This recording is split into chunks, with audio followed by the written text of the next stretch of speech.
Jumrip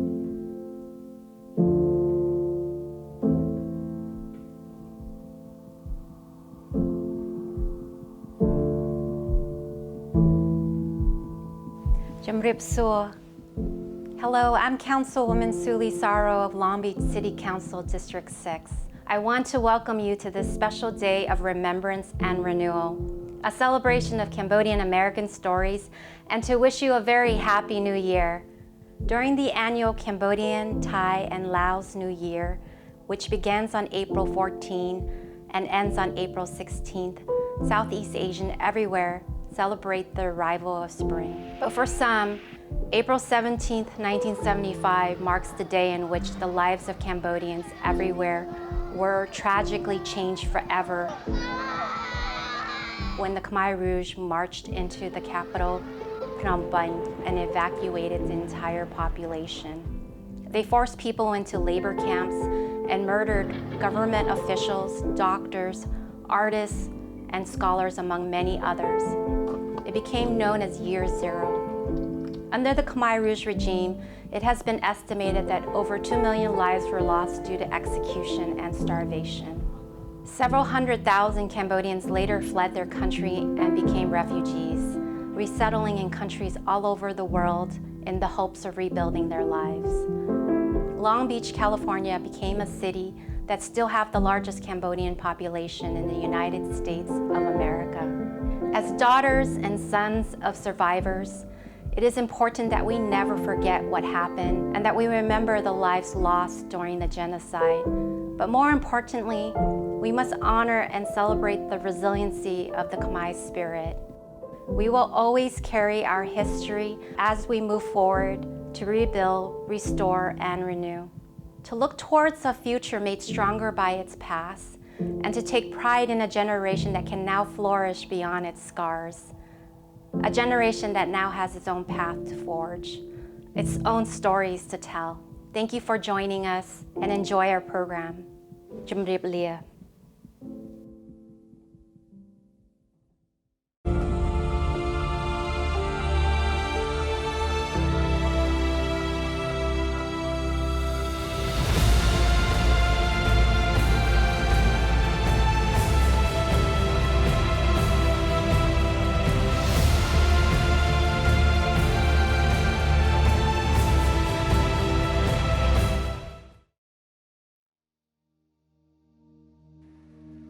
Don't let your heritage be past tense.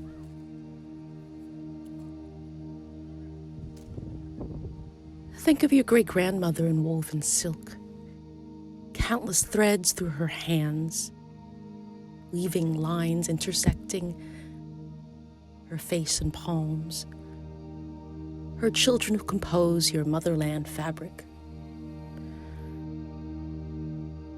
Songsters of Cambodia's golden age, Rosre Sotias and Sisamut Bengran, blare from past decades in static, singing across time through a rusty accordion. We have numerous words for eat. See, nyam, hope, chan, bisa.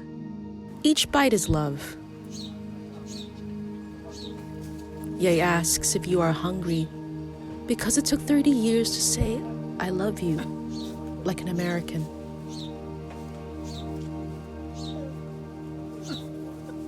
You imagine a future not yet past of grandfather's garden in Georgia, untended in the southern red clay, where fruit trees have taken root. Someday you will taste dragon fruit on par with his on the streets of Phnom Penh. Da's face is bright when he sees you enjoy its flesh studded with seeds. He says, I wish I could be here when the apple trees bloom.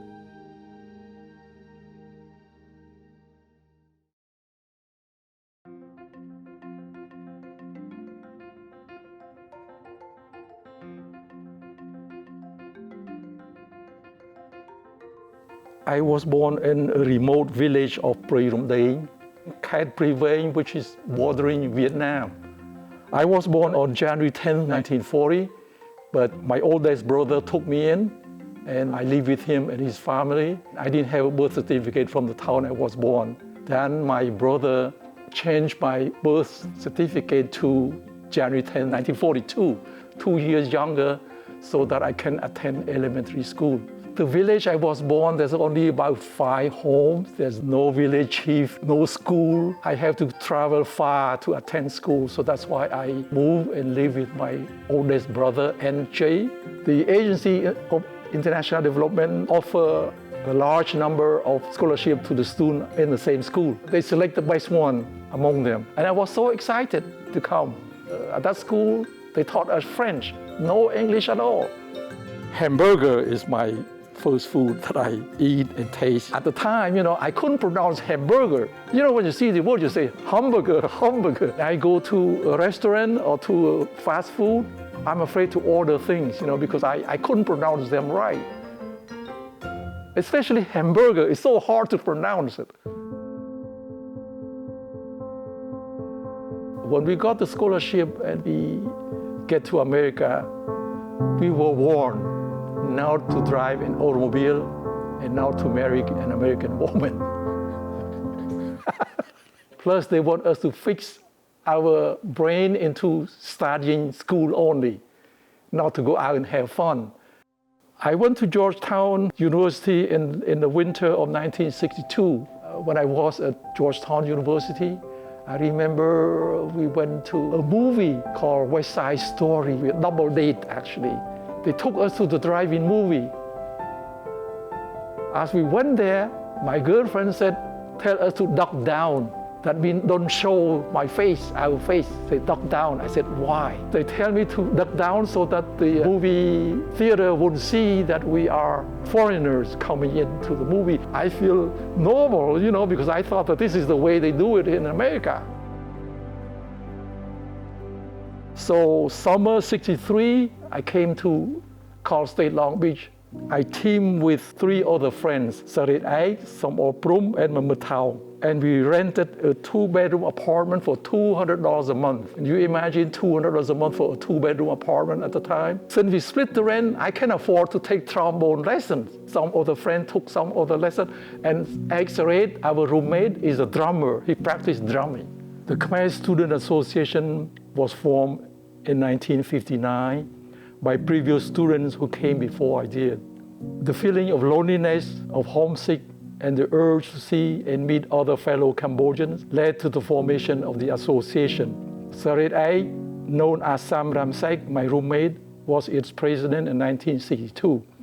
He was the drummer in our musical band. In 1967, I was graduated with the Bachelor of Science in Industrial Arts and Technology, and I have to go home. Sad because I have to say goodbye to my girlfriends, my roommates, and the community. Joy because I'm happy to return home. I returned home to Cambodia in 1967. My first job was at Phnom Penh Royal Railway. I was hired as an engineer trainee in charge of designing, studying, and producing cast iron parts for locomotive. And sometime in '69, I got hired as a technical professor at the National School of Arts and Trade in Phnom Penh. And then I got married in 1970 to my lovely wife, Sophie J. And this is our first anniversary. So we fall in love and we get married. 2 weeks after we got married, Cambodia took some political changes. My father-in-law, who is special assistant to Prince Sihanouk, was arrested and put in military detention center. As the war progressed, the Khmer Rouge took over more and more territories of Cambodia. And I, among other staff in the school, were designated as civil militias to carry a semi-automatic carbine rifle, taking turns protecting soft targets around the city. Phnom Penh began to be bombarded with rockets almost every night. I didn't feel safe anymore. My wife and I, we discussed about leaving Phnom Penh to a different country, safe until the war ended. But the war never ended. We have to leave. I bought a ticket to go to Paris. Then I applied for French visa to go to Paris. When I got that visa, then I bought another ticket to come to LA. I got the visa. But when you get to Long Beach, I got approved for 6 months stay for the whole family. And can you imagine on the tourist visa, you cannot work on a good job at all. I applied for political asylum because my father-in-law was arrested, but it was denied. Since it was denied, I had to find all the means to apply for permanent residence. We drove around and I saw an old closed service station. And I rent that station, remodel it, and open to sell tactical gas and repair cars. It's hard to get business. We save enough money. My wife helping me pumping gas, and I do car repair. And then I reapply for my permanent residence again. They finally approved my permanent residence. In 1975, you know that the Khmer Rouge took over Phnom Penh, and news was so scarce. It's hard to get news. The first wave of Cambodian refugees began to come to the States, and they were processed to Camp Pendleton and San Diego County. We started visiting them, bringing them food, clothing, and try to connect them with families, if we can find one, and also with their sponsors, if anybody wants to sponsor them. We start to form the Cambodian Association of Southern California, which is later on becoming the Cambodian Association of America. The first contingent was mostly military, government people, well-educated people. Those people, they can acculturate to American life so easy. So the second wave, some are educated, some are not educated. The not educated, we have to acculturate them to American life. We have to explain to them how to use the bathroom, this is the kitchen, how to open the stove, how to use the refrigerator. We have to explain to them so that they can carry on their daily life. Do you have any advice to pass down to the younger generation? To aim high, create a plan, stick to your plan, follow through with your plan, and don't give up. Remember our Khmer proverb, drop, it's full.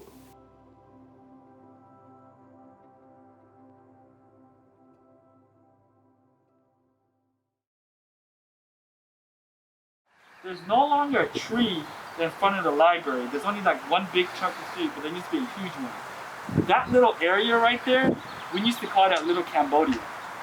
Because when I was a student in 1996 to 2000, that whole area right there, if you were looking for a Cambodian student, they were just there. It was like an ethnic conclave. So my name is Vincent Puth. I was born here in Long Beach. I was raised in Long Beach kid. We knew it as the east side of Long Beach. Of course, because of Snoop Dogg and all the hip-hop culture that kind of influences it. So one of the few things that is pretty unique is a Long Beach Unified student, went through the whole system and came to Poly High School. And now I'm the activities director here back at Long Beach Poly High School, where it all started. That was me my senior year. So my hair I was bald back then, which is huge. Because if you're a Cambodian, you were bald back in the 90s. I was just trying to be somewhat of a rebel. And I shaved it, and then right after that, I went to an in-sync mode. You can see that, and then here I am right here. There's so many different facets of like life that has happened. I would say from my unique experience, my parents immigrated here and were very fortunate to be sponsored with a family that was gonna allow them to meet up with my uncles and my aunts who were already here. And we all kind of found our way here to Long Beach. My parents split up. My dad decided to stay in Cambodia, pursue his dreams, do his own thing. And my mom was here trying to raise us as a single parent mother. And I had a counselor that said, I'm gonna put you in an elective that you probably don't even wanna be in. It's gonna be Black history, right? I trusted her because she always gave me great advice, and I went in as the only non-Black student in Mr. Tony Rogers' class. When I went there, he said, you're gonna go to camp because you're a 10th grader. Everybody at Poly goes, and I want you to go. When I went to that camp, I was still kind of running with the wrong crowd. We were just trying to be hard and so on. And I remember telling one of my friends, like, hey, Mr. Rogers is making me go to the camp. My mom said, I can go, I'm gonna go. It's the weekend. And he looked at me and he's like, why? Like, don't go, dude, it's stupid. Like, you're gonna give up your Friday and Saturday and Sunday to go to a stupid camp? And he didn't go. So I was like, whatever, I went. I had a great time. I've learned a lot of things. I met some great people. It was a life-changing experience for me because it made me go, there's some positive activities I can be involved in. I didn't always have to gravitate and be a magnet to the negative activities. So I come back down and my mom's picking me up here in front of Poly. And she said, you remember your friend? And I was like, yeah. I was like, he didn't come to camp, so why are you asking me about him? And she looked at me, she's like, he got shot. He died. And that hit me because I was like, he was supposed to go to camp with me. Like, that was a life-changing experience because it was at that moment that I realized it wasn't so much he didn't have the same opportunity. It was unfortunate. It made me wake up and go, I could have been with him. I remember my friends saying that was the dumbest thing that I could have done was go to the camp. And I look at it as like that was the smartest thing I did was go to that camp. That's what kind of sparked my activism moment. I'm looking at the different names of the different ASB presidents. I have it here on my table. It's the plaque of who's been ASB president. And I realized that my name here is the one that stood out as the first Cambodian president at Poly High School. And I did a little research. I asked Terry Spears, who's the former activities director, and she said I was the first Cambodian ASB president of Long Beach Poly High School, which is pretty, amazing on my end because of the fact that we're in Cambodia town and there's so many Cambodian students that has passed here. I think if anybody who is a Poly alum from any time, right, the first thing you'll say is, nope, you will not ever notice it because we're so diverse here and we always look at it, everybody's just one big Poly family. And the reason why I will say that I didn't notice it is because the first group that celebrated me winning were the Samoan students here on campus. And the reason being was when they announced that I won, the first thing I did was I was sea walking on the stage. I was like, I won. I started sea walking and I looked into the crowd. And of course it was the Samoan populations. I was just like, hey, get it. It's significant in the sense that it's just one of those things where it's like, okay, Poly's allowing not only the successful Cambodian students, but leadership roles here. What I wanted to show you guys here is this beautiful mural that demonstrates the history of Poly and how it has progressed and how it has become inclusive of all the different changes. So BAM, right? It acknowledges the history of how the Cambodian community is right there along with the soccer, athletic, volleyball. When I got into Berkeley, my whole family, whether it was from my dad's side, my mom's side, my mom, my sister, and everybody, they all were just like, there you go. There's a story I want to tell that really ties in my experience as a Cambodian student. When I went to Berkeley, my roommate that time, Wendell, was like, go check on your grandma because she was folding her underwear. When I went downstairs to kind of check on my grandma, I realized that she was crying as she was folding her underwear. And to me, I think at that moment, it was when I realized the weight of like my grandmother and my family saying like, you gotta make it because our little family trials and tribulation has come to a point where we've given you this opportunity. Please take it and run with it. As I went through college, she did a lot of things behind the scene that made me go, wow. I had to find ways to pay rent. I had to find ways to get food. So she made sure like my uncle and my aunt who lived in San Jose, which is about an hour away from Berkeley, would load up like their rice and soy sauce and Spam, Chinese sausage. And when I went once a month, they had it ready for me. It meant the world. It was summertime and I couldn't pay rent. You can only pull a certain amount of loan out from the emergency loan department at the financial aid group.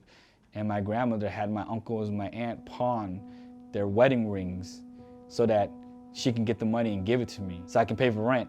And then they worked extra overtime to buy back their wedding rings without telling me. It's pretty amazing to hear that my grandmother was the mastermind behind all of that. Right after I was finished with college and everything, I'm still back in Long Beach. I'm still having to find a job. I'm still trying to help my mom, who's still a single mom. So here I am, graduate from Berkeley, first year in law school, and just saying I'm gonna volunteer.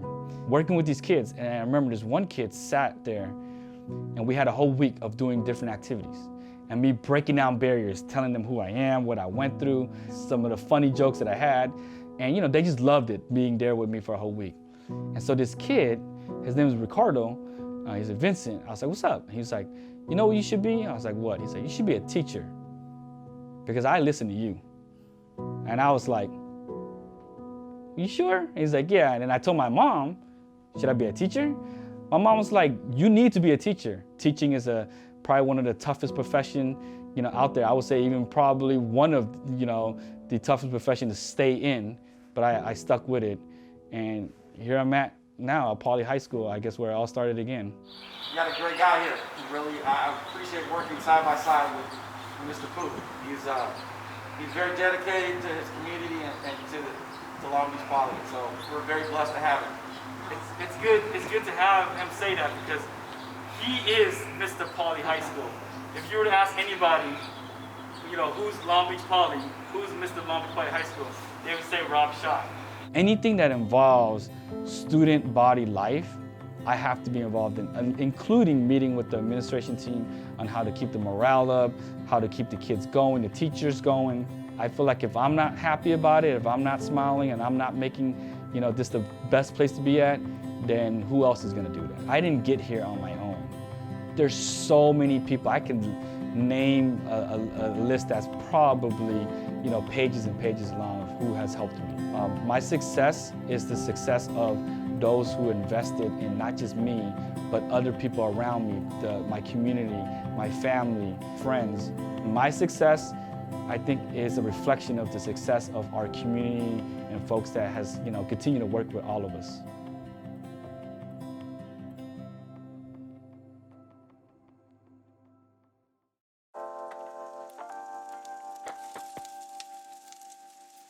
It's your boy G-Funk Supreme. Happy Cambodian New Year. See, I've been having dreams lately. I swear this shit was real or maybe I'm just losing my mind. I'm coming straight up out the east side with love, baby. Reporting live as I look up to the hills and I visualize this lifestyle. That's not to say that mine ain't great, but shit could be better. Shit could be sweeter. Sun could shine brighter, man, the days will last longer. See, the skies could be clearer and the grass would be greener. I was actually born in Arizona, but I moved to Long Beach when I was like 1, so I pretty much was raised in Long Beach my whole life.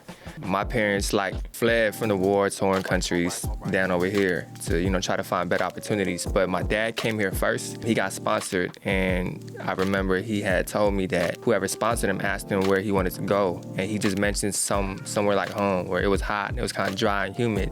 So they had shipped him out to Arizona first just to get settled down, you know, get a job and, you know, get things going. My mother came with my older brother and my older sister, maybe like mid-1980s. You know, we stayed there for another year until we moved to Long Beach.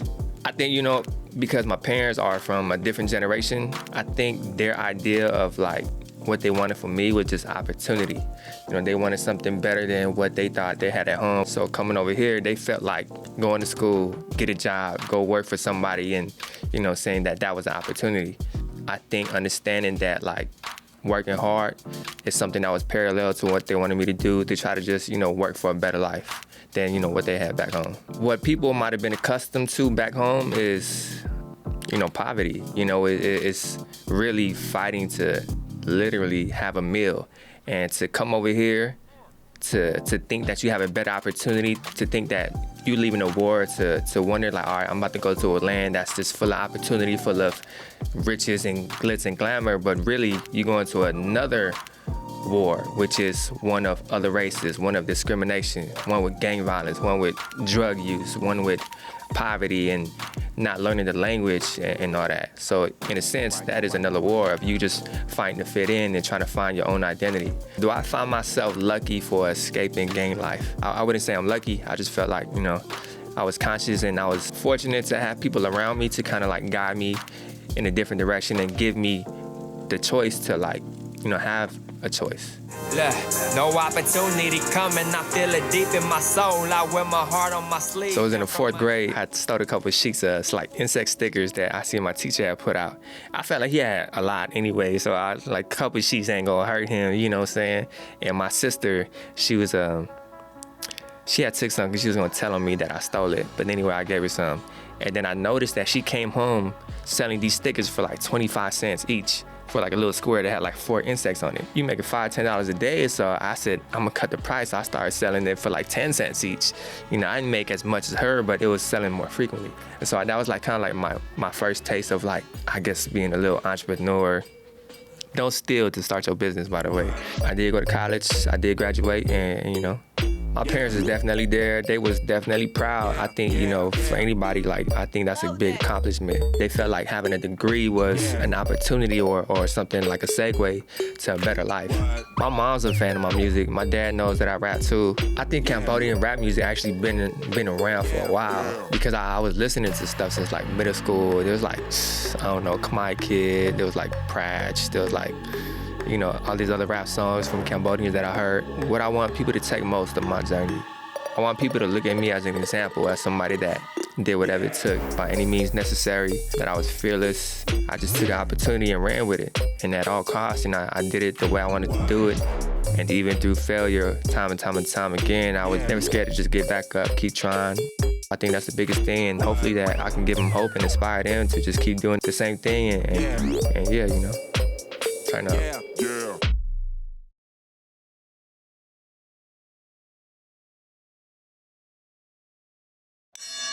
Savannah M, a boxer who likes to take opponents down and finish with ground and pound. It's very much like art because when you're studying art, you're studying from the masters. You can see Savannah M's trying to drop down. She's got her hands clasped. Your only focus is you and the person in front of you. That nice early takedown from the Cambodian American. He fights tonight out of California. Here is Sovankesa, the Prince of Cambodia, Song. A lot of us fighters, we call it poetry in motion. So that's how I expressed my emotions, through fighting. Tell them to close the distance. Yeah, because they know Sam's good with his kicks. I'm not hitting it for the fame or for the money. I do it for the love and me because it makes me happy. And it also expresses who I am as a person, and also for our homeland, our country of Cambodia. Sovankesa Som, nicknamed the Prince of Cambodia, and he grew up in the heart of Cambodia Town in Long Beach, California. Did you know there was a Cambodia Town there? I did not.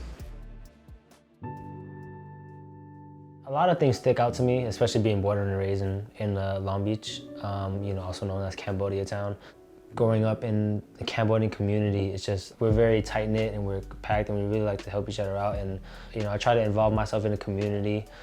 That's why I got into fighting.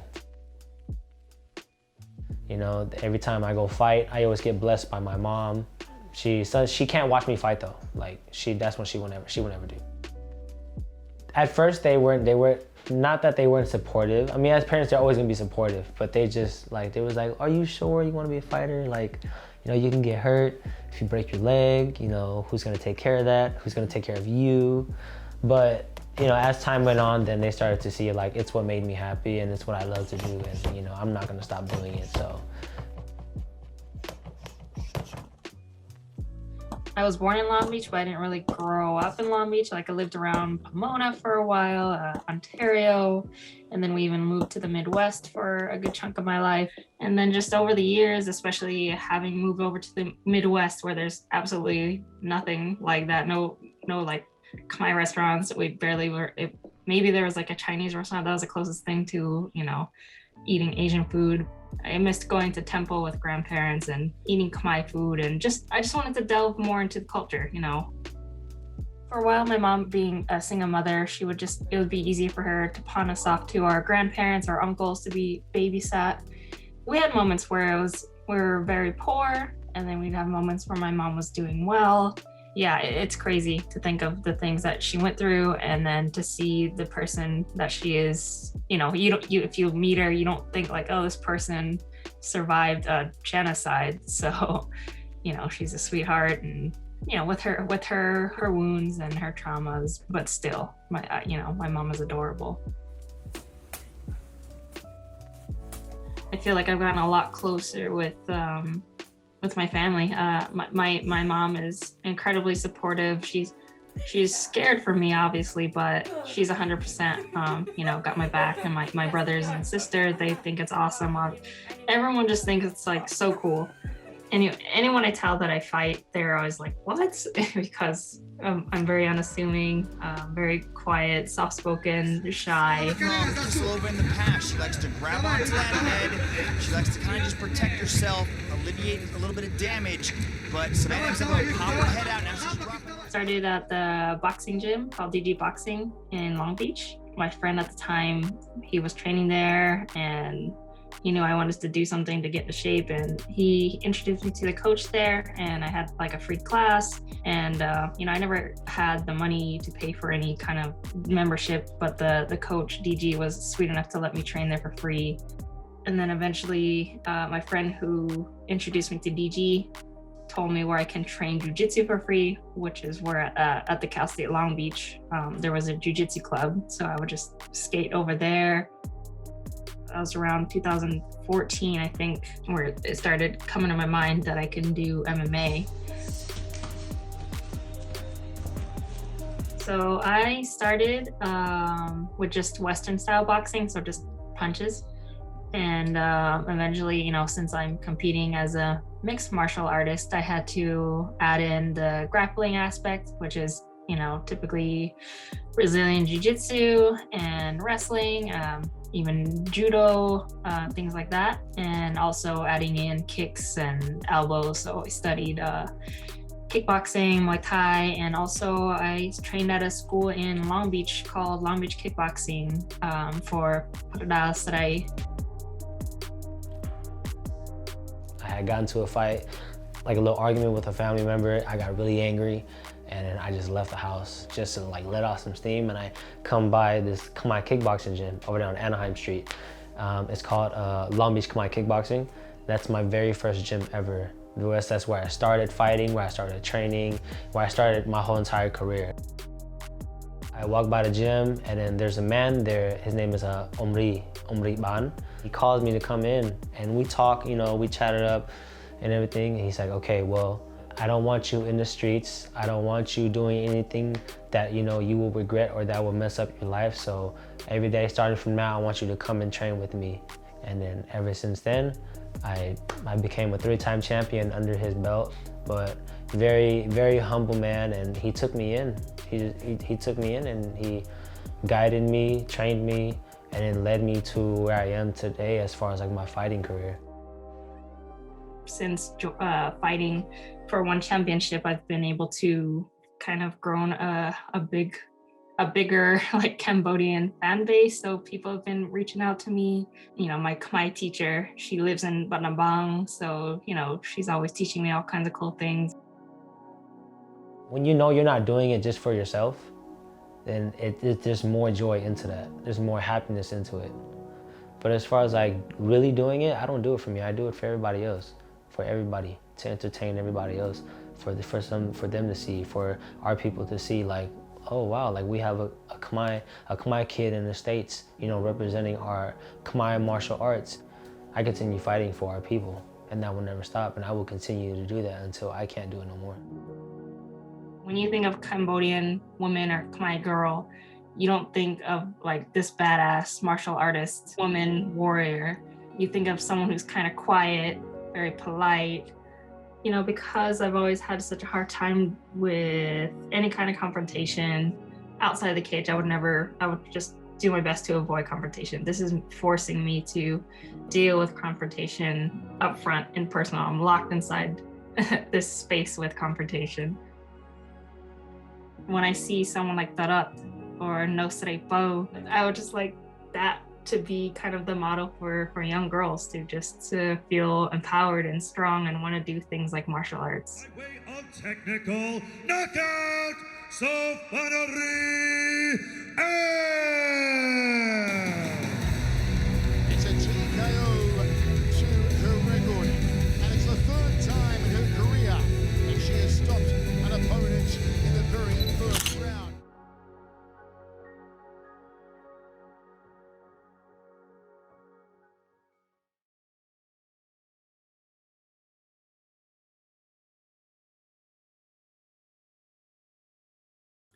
My name is Kunchap. I'm a U.S. Navy commander, currently serving active duty on deployment to the Middle East. I was born in Cambodia, live in the village out in the rice field for the first 8 years of my life. No running water, no electricity. I still love airplanes till today. I can sit at the airport all day long and watch planes. We were in the village still, 8 years old. So the plane that flew by that I saw the first time was a prop plane, and yeah, my first impression was, not that this thing dropped bomb and killed people, it's like, wow, this is the coolest thing ever. It didn't make me want to fly then, but I've always been fascinated by airplanes. At 8 years old, we moved to the city. In 1975, my dad, who is a diplomat, he got assigned to the Khmer embassy in New Delhi, India. Of course, by 1975, the war had ended, and we had to go back home and close up the embassy.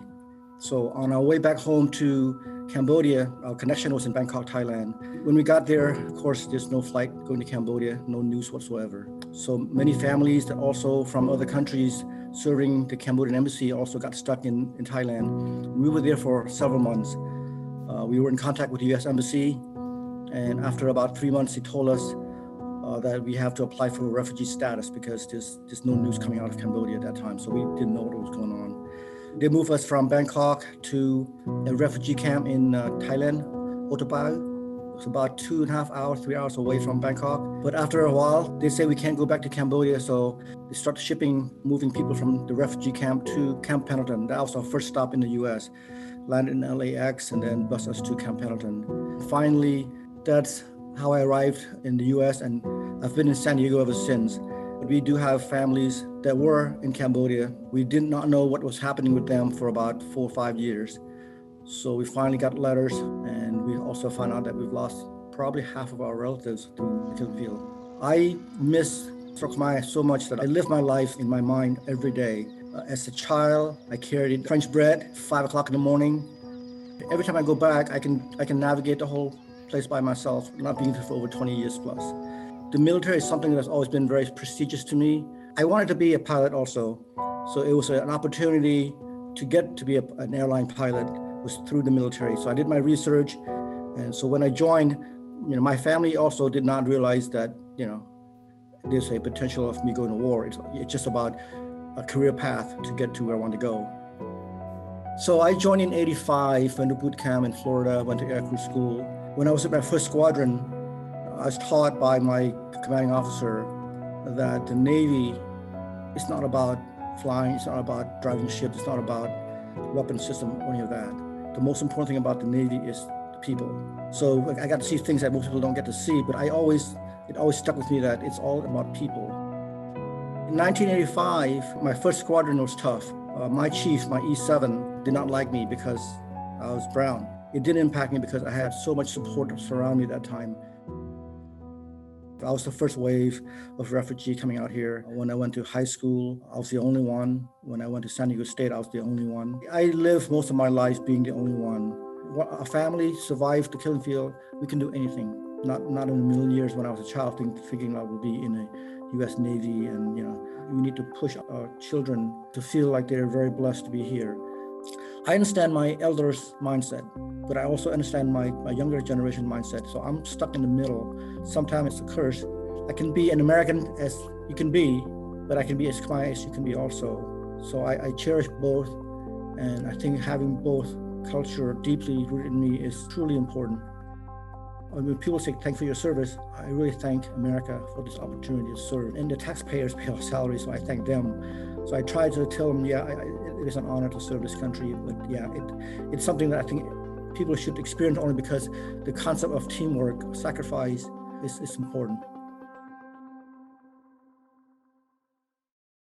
My name is Major Murata Phillips. I'm one of the first Cambodian officer in the United States Marine Corps. I was born in the jungle of Cambodia, and I spent my early childhood during the killing field genocide. My family escaped Cambodia in 1979, and we took refuge in Thailand until 1981. From there, we moved to Boston, Massachusetts. In 1994, I enlisted in the United States Marine Corps, and right after 9/11, I got my commissions in the Marine Corps Officer Program. Being one of the first Cambodian officer in the Marine Corps, it's very challenging and it's very lonely. It can be lonely when you're different. Biggest difference is just mannerism and the way we approach complex problems. Being a Marine is definitely one of the greatest privilege, and it's not easy. You have to earn it, and if you pass and you graduate the rite of passage, then you get to call yourself Marine, regardless where you come from.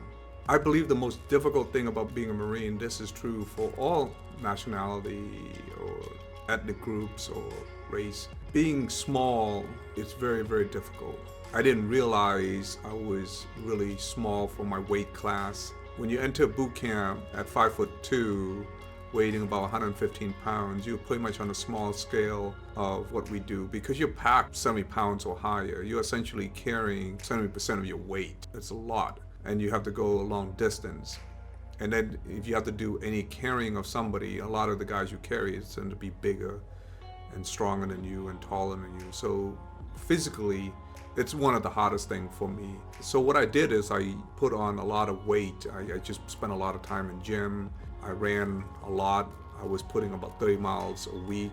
Minimum, I was running 3 to 5 miles a day. I put roughly about maybe 2 hours in the gym because I want to compete and I want to win in the Marine Corps. And to only do that, I just need to get stronger, faster, and I just need to get better in everything else. What is the scariest moment in the Marine Corps? I'm scared all the time. I'm always nervous. I'm always afraid. The reason why I'm always scared, nervous, and afraid is I just don't want to fail. I don't want to be a disappointment. When you're the first Cambodian officer, a lot of eyes, a pride of a ethnic group, civilizations out there. There's young boys and girls from Cambodia living everywhere around the world. And when they see me, I want to be that beacon of hope for them. As difficult as the Marine Corps is. So as a result, that pressure, it become very scary for me. I'm a Marine. And that's the greatest feeling in the world.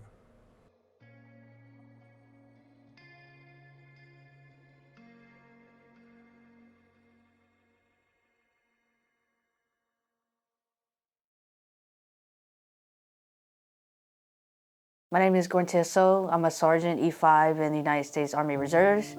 I grew up in Lexington, North Carolina. My family came here when they came from Silk Khmer. My mom, she moved to New Mexico at first, and then her family grew up in Santa Ana, California, which I lived for the 5 years of my life. My mom, she didn't really talk much about what happened in Silk Khmer, but I would ask my grandparents and their story about what happened. And my grandfather, he was actually in the military. He was a soldier, and they had a photo of him. And when they raided the house, my grandma, she had to hide it. If they would have found it, then my family would have, got murdered. But my grandfather, now he's into politics and he's into all about, helping the community. And him being in the military, he's very prideful of me, and he still wants me to be in, until I retire. I grew up with the older crowd, and I wanted to follow the wrong footsteps. But then I saw a commercial actually on TV about joining the Army. There was a recruiter at my school, my senior year. He was a National Guard recruiter. I spoke with him. He gave me all these options and benefits and was telling me about the National Guard. So I wanted to do something in my life. And I also needed a challenge, so I spoke with him, and that's when I decided to take the ASVAB. And I was like, this is something that I want to do and something that I feel like it's gonna benefit me in the long run. And that's why I joined. I didn't really speak with my family about it. I just told them what I wanted to do, and some of them were very supportive, some of them weren't, and they saw how excited that I was, and they were gonna support me into the end, no matter how many years I stay in. The Army has different branches within the Army. So you have active duty, you have reserves, and you have the National Guard. So National Guard, so if you have any state disasters, they'll alert the National Guard. I joined in 2007, a month into my senior year. A week after graduation, I got shipped off to basic training. I went to Fort Jackson. My position now, I'm the operations sergeant, and also I cover down for supply and maintenance. What I love about my position is being a leader to my soldiers, to have someone actually listen to you and understand and give you advice and put themselves in your shoes. That's what I continue to do and want to do, and that's what helped me through all those years with depression, with PTSD, even until now. I've been deployed twice, 2010 to Iraq and then 2012 to Kuwait. Iraq is, you get murdered all the time. When you get murdered, you hear incoming and you hear, bombs going off or EOD saying they're gonna detonate. During holidays, you get attacked. Our parents came over here with nothing, not knowing English, and they had this, basically start over and come to a country that they have no idea about, nothing about. And so growing up, in school, my mother, she couldn't help me with homework or anything. Me and my mother, we're very close. She still worries about me to this day. There were times in my life where I feel like I shouldn't be here, but by the grace of, a higher power, I am here for a purpose and for a reason. And that's to share my experience or share my story with others to help shine light on their life and let them know, hey, you're not alone. We deal with soldiers and leaders from different backgrounds. They come from different walks of life. And in order for you to be a leader, you have to show compassion. You have to be open-minded and understanding.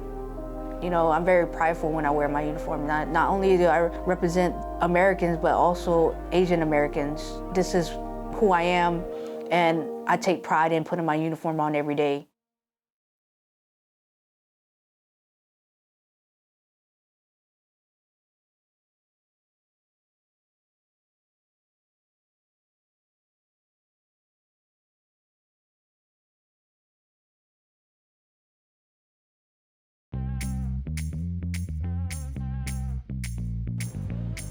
Hi, I'm Van Tan. I am the co-owner of Panoply Noodle Shack in Long Beach and Rice String Noodle Shack in Cerritos, California. My name is Molino Tan, and I'm the co-owner of Panoply Noodle Shack.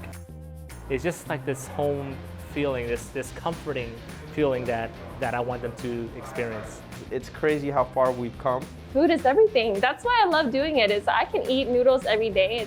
Well, welcome to the collage of the Noodle Shack. These pictures that we have up on the wall is basically the history of the Noodle Shack, and especially the founding members of the Noodle Shack. In the center, we have a picture of my aunts and my dad. My aunts, they were the ones to establish the Noodle Shack back in 1985. They got here before my family did. They got the ball rolling. Small little place, it had 5 tables. Put it in with my aunt or uncle or my dad, right? And they would yell it across the room. There was no computers, no ticket, no nothing. It was just all word of mouth, all yelling. Going back, 1984, my aunts, they started the shop. I was born in a refugee camp with, my immediate family. Eventually, my family, we got sponsored to come to the US. We arrived there in '84. When we got here, my parents didn't really step into the shack. There wasn't room yet. Did whatever they could to survive, put a roof over our heads, put food on the table. Eventually, a spot opened up. My dad jumped on the opportunity. He became, I guess, the face of the restaurant. People knew him as Ta Lola. I don't know if you guys know that, for the OGs, for the people who've been coming out here since day one, that's what they know him by, right? So I started working there when I was 12 years old. I always looked up to my dad. I admired him. He's energetic, he's happy just to be around the people there. And that's what I loved about the restaurant, it was the people. And just the whole environment, I just felt like, man, this is something that I wanted to do. My dad, eventually, down the road, he wanted to go on a spiritual hiatus. Drop everything. And when I say drop everything, he wanted to drop work, the restaurant, the family also. Even though my dad did abuse me, I felt like he really do love me. He did it, and he loved me in his own way. And maybe it's not something that I resonated with, but I can sense it. He did care, but it was more of his past traumas that affected his life. And then after that, he had left to Cambodia and had my mom take over the restaurant. And so she had to be the rock for us and learn everything and try to keep this restaurant for us. There were days where I wanted to give up, and I had conversations with my mom like, Mom, I don't want to do this for the rest of my life. I don't want to work like you. Like the way she worked every day, what I saw her do was just traumatizing for me, because she would just work and work and work and forget about her life. And it's hard for her, oh my God, it's hard for me to, oh my God.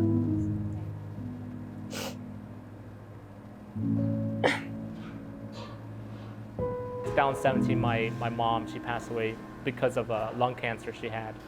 We were kind of already deep into the business and the culture, the community, and everything, that we just felt like if we did that, it was kind of like turning our backs on the community and the people who supported us. Since we were already invested into the first restaurant, we're just like, you know what? There's no point in turning back. There's no point in quitting. So we're just like, you know what? If we're gonna do this, we might as well commit.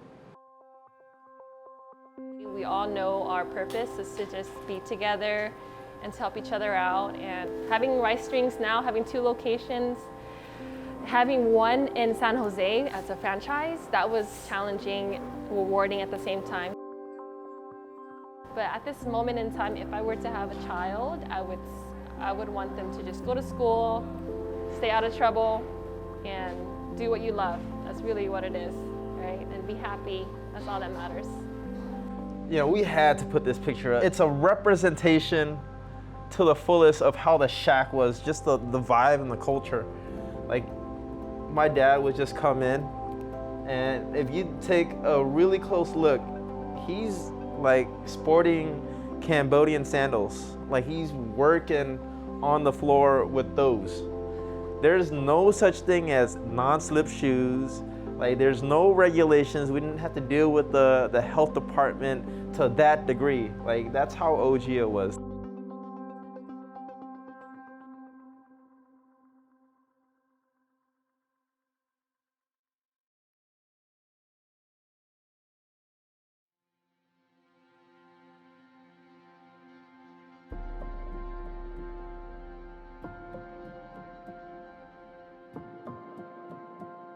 My name is Charles Song. I was born in Cambodia in a small village right along the border of Cambodian and Vietnam. Now, when I was about 9, we left that village to move into the capital city of Phnom Penh. One day, when I turned about 12, when I walked back from my school at the time with a few other friends, and I heard what appeared to be like somebody throwing a rock. But next thing that I know, it's a big blast sound. That's when I saw my body flew for the first time. It was unreal. It was like in a movie. But then I didn't realize how bad it was until I looked down on my shirt and my right arm, and I see what appeared to be blood gushing out from that. I still didn't really thought it was that bad, but then I looked down on my left side, on my abdomen, when I pulled my shirt up, that's when I saw my intestine came out. Most of us could not afford to go to really good hospital. They took us to what we call a veteran hospital. Not even a single nurse or doctor came. I remember when they put me on that, thought that I was not going to make it. So I keep looking at the clock, on that wall. It keep ticking, and I pray. My oldest brother was rushing in, and that when he kind of go back out for a second, talk to the very same 2 guys. This is we talking about the first responder who just sat there with his ambulance, was talking and laughing and all of that stuff. But for whatever reason, I don't know what he was able, maybe he bribed the guys, I don't know. But by then, that same 2 guys came in, rushed me out. When they pulled me in, I heard that lady was saying that this guy is about to die, this young boy is about to die, he's only have a few minutes left. And from there, I didn't know what's going on until the next day. My family and I went first to really land in Khao camp in early 79. But we managed to survive. 79, 1980, 1981. Every now and then they post on a big board about who will go where and who will be sponsoring and all of that. And we kept looking at the time. We didn't know that one of our brother who fled Vietnam. One day we went to look at the platform, and here it was. We saw his name, and he was looking for us. From there, we contact with him, and we were able to sponsor by him. Our family went on to live in Newport News. We never got used to cold weather. We never got used to snow. Life was so rough back in the East Coast at the time. And then one day when we heard one of my sister friends, they said, come on over to California. California, beautiful, where's all the business is all, and we have a lot of Khmer people over here. At that moment, we know where we're going, so we packed up. So the home that you see today is the beginning of the song's family legacy, I would say. At one time, we had like 15, 16, 17s together, lived under this roof. Yes, in fact, when we move into Long Beach, California, the weather is just like the Cambodia, so many Cambodians. So we felt absolutely belong. When we put that money that we saved from that hard-earned, we were able to open that jewelry called Phnom Penh Jewelry. Yeah, at the time we started small, the business was booming. So from that one store, we were able to split up later on to 3 different stores. Store at the corner of Walnut is now owned by my niece, Serena. She took over from there.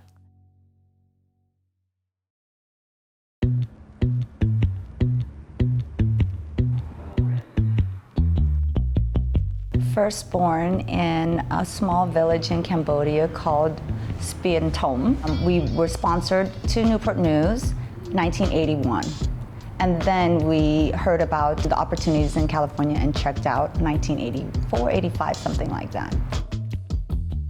It's a very funny and true story. He was pulled aside during the genocide. It was said he knew everybody in his village, but that one day it was an older woman that pulled him aside and said, "Do you want me to tell you your fortune?" And she was insistent on telling him, "I want to tell you your fortune." And of course, during the genocide, he's thinking, this lady is out of her mind, you know? And he said, "Yeah, go ahead. I mean, if there's no charge." And she held his hand and said, "You're gonna do something really wealthy in clothing and with gold."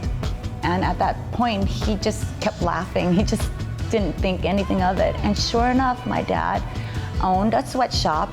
He was one of the starters, the first. From that, was able to start this now jewelry store.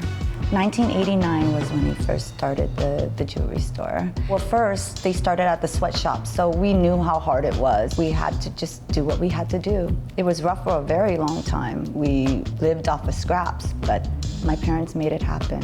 Everything was better than being back at home. When we went through war, it was gold that got us through. Gold or silver or some sort of precious items. Money had no monetary value at that time. So because my mom felt that sentiment that if something were to go wrong and we had something, please at least put it into gold where you can trade it if something were to happen again. They didn't want me to go to college. I actually had to forge their signature because I had a scholarship. I had a smooth ride throughout school. I got straight A's. I thought I made them proud that way, you know? I rebelled, went to City College for a few semesters, and I didn't feel that I accomplished anything that way either. Dug deep and thought, you know, if this is what I already know, what else can I do? And that's when I thought to do the wholesale side. With their support, it gave me a different sense of belonging. They made it very clear they wanted me that direction. That's one time I'm really glad I followed. And if you just take a look around, it's stuff that you see from your childhood, right? It's stuff that your parents shared with you. But I can tell you those items are really hard to replicate now because some of the jewelers that were great at it have now since passed. So a lot of times now we have to make custom designs of the same very pieces that were so prominent back then.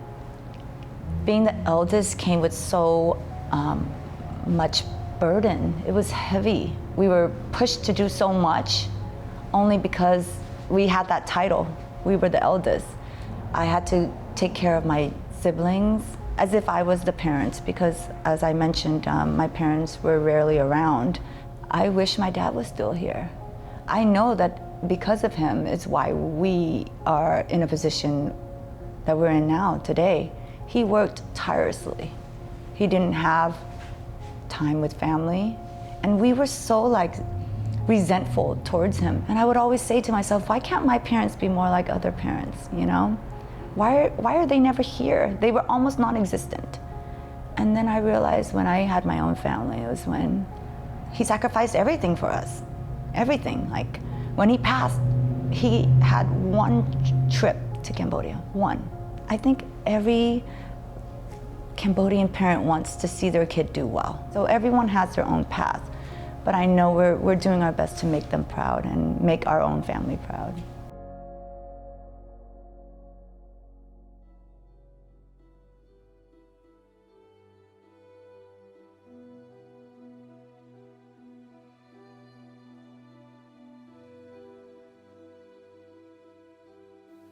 My name's Venerable Jared Kai.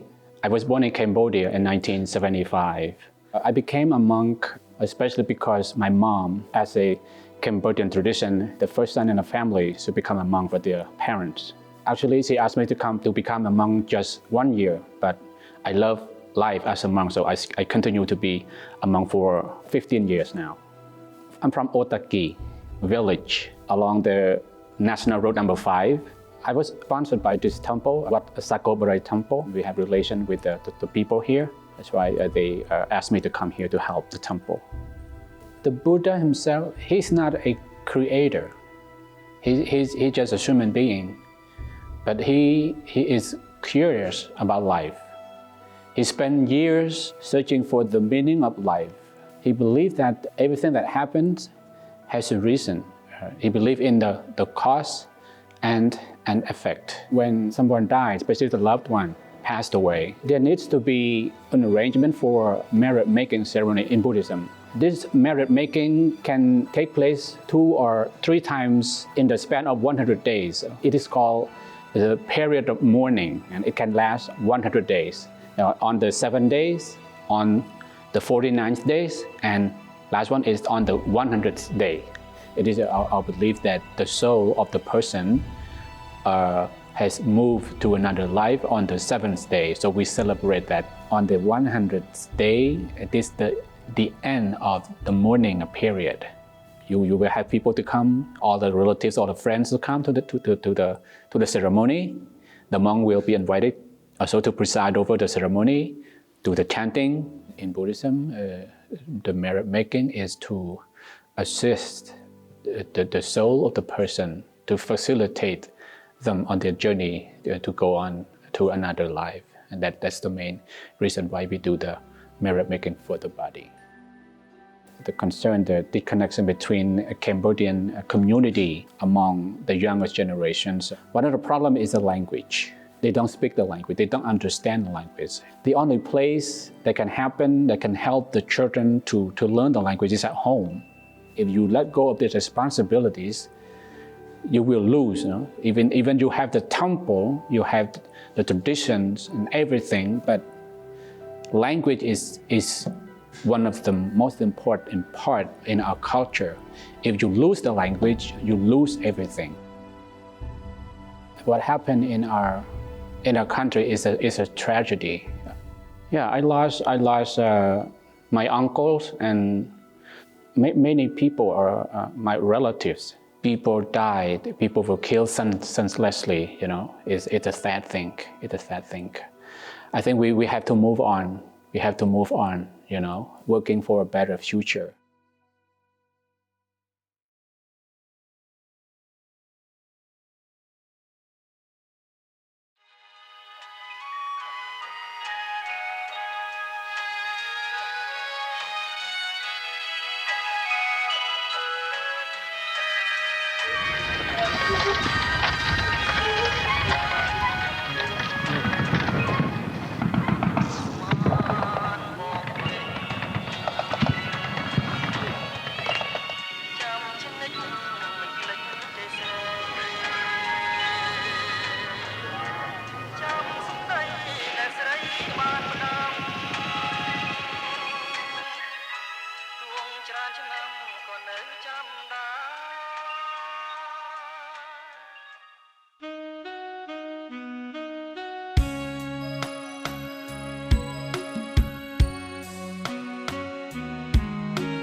Sman bong pling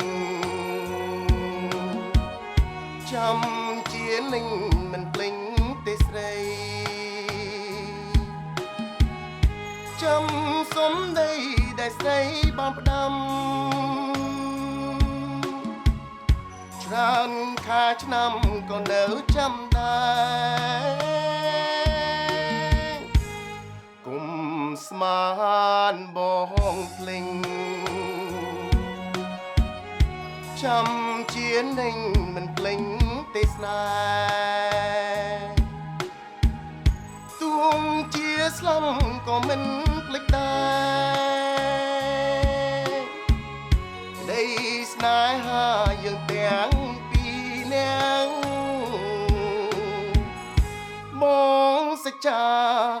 น้องเจ็ดเป็นจีสนายหัวแหลงเมียนตายอ่อนมื่อแนงบองสมังบ่มเพลงเหม็นบ้านกลมสมานมองเพลงจำเจียนิ่งคลักเล่นกระยานจำเตียงอ่องเรื่องเตียงปนมันโดมกอลยานจือจองหน้าไหล